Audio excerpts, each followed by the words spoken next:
Once again, I get to greet you. It's been quite a while.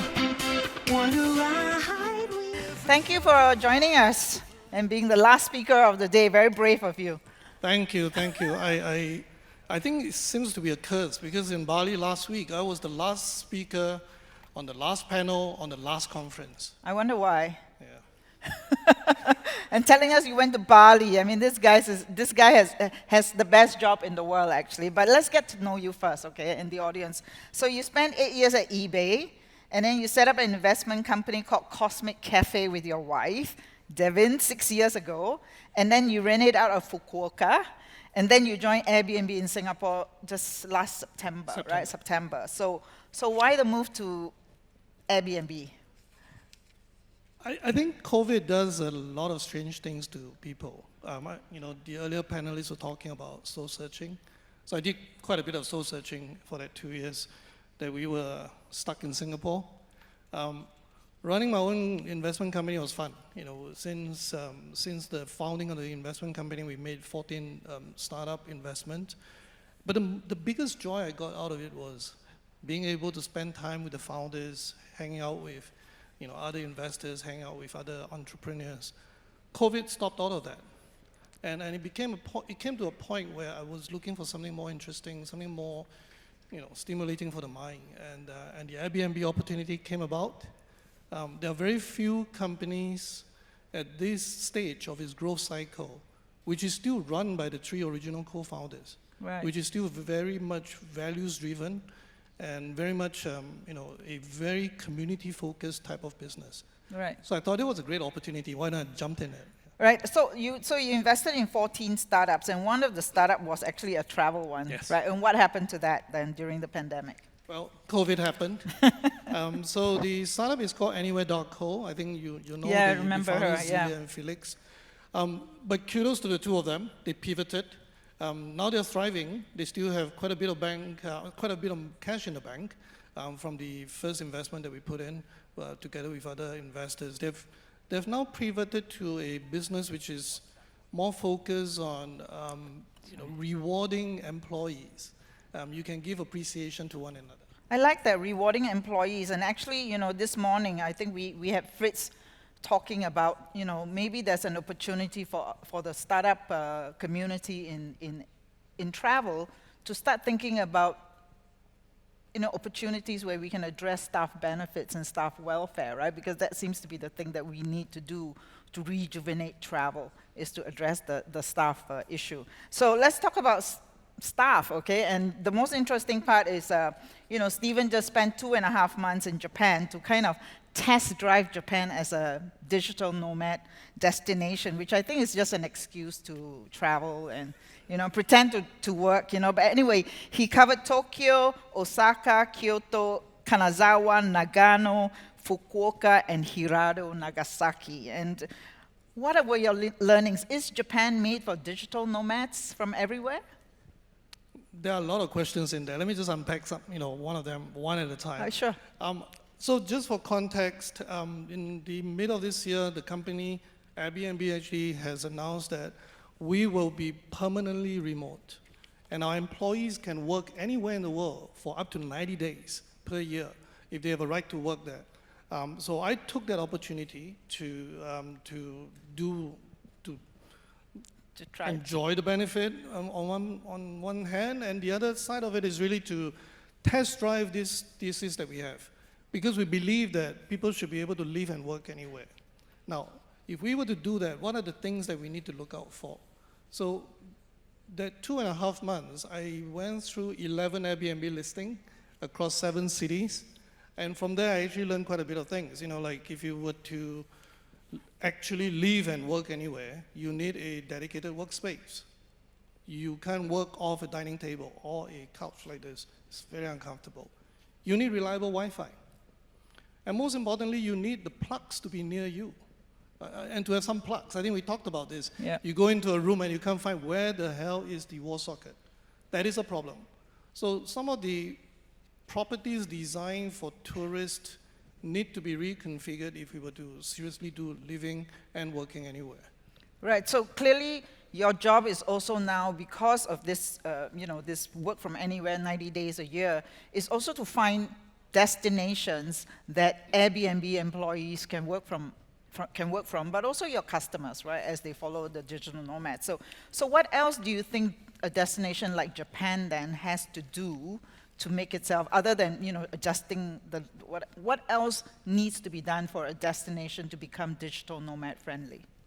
Yeah, so the criteria I talked about is more for the property owners. But for a destination that is interested in digital nomads, remote workers, entrepreneurs, and gig workers who want to spend longer time at your destination, I think there are a few things that we need to look at. At the macro level, you need to sort out your visa scheme. You need to have what is commonly known as a digital nomad visa.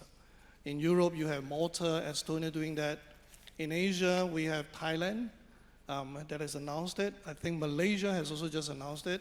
And Bali, they're kind of trying to work through, Bali, Indonesia, they're also trying to work through all of it. The tourism minister has announced that with the tourist visa, you can now work in Bali for up to 3 months, and you can renew it one time.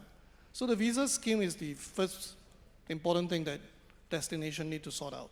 Second thing is the tax treatment. The tax treatment for the travelers that are spending a long time now living and working in your destination. Do you tax them for their offshore income? And also, how do you treat the corporate tax liability? Because if they are an employee like me, I'm an employee of Airbnb.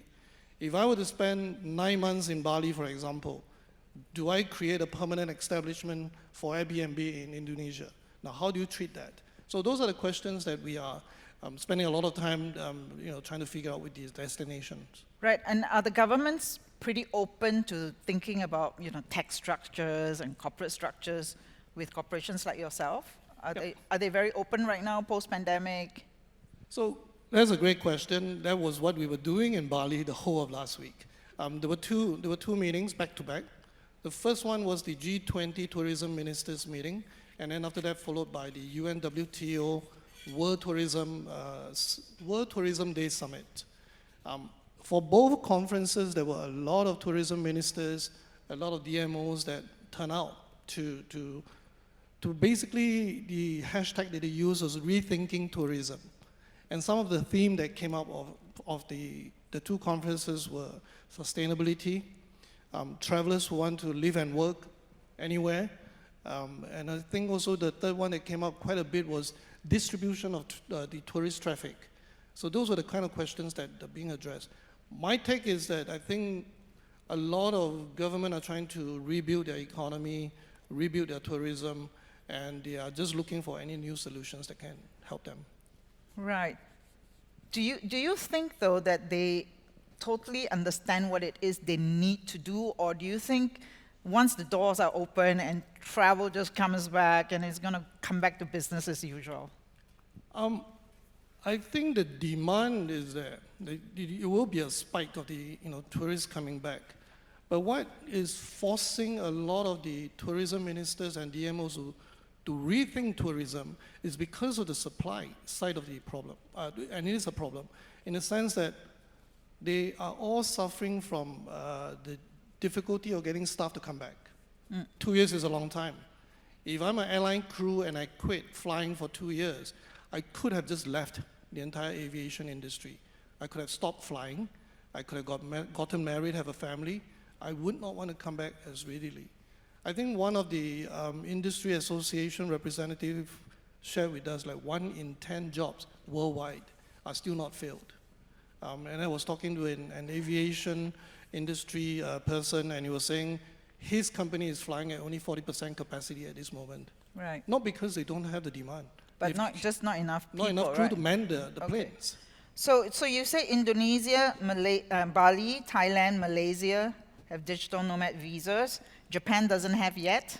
Not yet. Not yet. Something you're working on. And then in APAC, you said Australia has a working holiday visa. So that is one of your destinations on the Airbnb work from anywhere list, right? What else is on your wish list? So on my wish list, obviously, personal one will be Japan to get them to think about digital nomad visa for international travelers. Now, Japan as a vacation destination for their own people is already flourishing. A lot of cities are offering themselves up as vacation destination for the folks who live in Tokyo, Osaka, who doesn't want to stay in those places anymore. Actually, during my 2.5 months, I went to a little town called Fujimi in Nagano Prefecture. So for those of you who know Nagano, it is a tiny little town. But the government of Fujimi has decided to build a co-working and co-living space at the beginning of pandemic to attract the exiles from Tokyo. And it's flourishing. Right, and that becomes a place that foreigners can use as well, right? Hopefully. And I think Liew just now in the panel basically said that, his vision is for travelers to live like locals anywhere. I mean, that seems to be what you're trying to do. But you did say that South Korea was a market that you were interested in investigating further as well for digital nomads, right?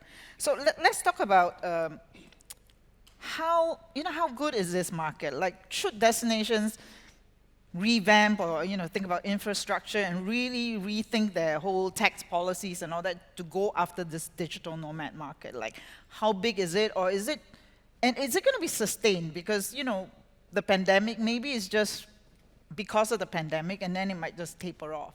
And there are a lot of people who are skeptical about work from anywhere, and people want to come back to the office and have a social life and all that.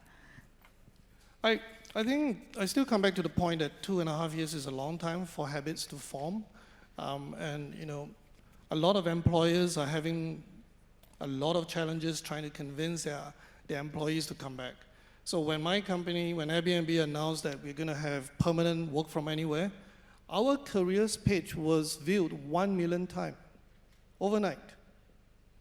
Once the announcement went out, 1 million page view overnight. So I think there is a demand for that. Now, from a business point of view, in Q2 2022, the long stay category, the long stay segment for us is the fastest growing category with 25% year-on-year growth. Compared to 2019 numbers, it's a 90% growth. So this is a very, very fast growing segment for Airbnb business. Now, we believe this is a segment worth investing in. We are working with our host to make sure that they have the right kind of amenities on their properties. We're working with destination marketing organization to make sure they have the right infrastructure to receive this kind of guest. Right, and you were actually saying, in our conversation, you said that maybe as Japan, Taiwan, South Korea kind of open slowly, that maybe this might be a good market for them to sort of just test this market, because it's better to have fewer travelers come in, staying longer. So one of the funny conversations, one of the analogy that I like to use is that you can have 1 million people coming to your destination and just spending 1 day. That's 1 million people. They're going to cause a lot of disamenities. They're going to cause a lot of headaches to your locals. Or you can have 100,000 of them coming to your destination and spending 10 days. Choice is yours.